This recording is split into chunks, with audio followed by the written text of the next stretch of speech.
Paano po mag-update ng apps? Okay, so ang tinatanong niya is all about the TechnoSpark Go 2. So ito po yung phone na yun. And isa to sa mga budget-friendly entry-level phones in the market right now. And to answer the question, madali lang po mag-update ng apps. Actually, pare-pareho lang naman yan sa lahat ng Android phones. So punta lang po kayo sa Play Store. And then dito, click nyo po itong icon sa taas. Yan, and then Manage App and Devices.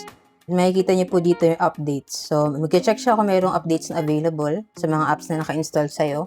Yan, ito sa akin, meron siyang 8 updates na available or pending. So, pag-click mo po dyan, pwede mo pong i-update all or pili ka kung anong apps yung gusto mo i-update. Ganyan lang po siya kadali. Anyway, kung interested ka rin po sa ganitong budget-friendly entry-level phone, dalawa na po yung kanyang speakers, isa sa taas, isa sa baba. And then, naka-punch hole na rin po yung display niya, no? Hindi na siya naka-notch display. Mare-recommend ko to sa'yo kung naghanap ka ng pang-backup phone, pambigay sa kids or sa parents, and tight yung budget mo. Ayan, check mo na lang po dyan sa Yellow Basket yung kung nabili nyo sa akin para same quality and legit store din yung mapagbilan mo. Yun lang, sana nakatulong tong video. If you have any other questions, just let me know in the comments and follow for more tech content.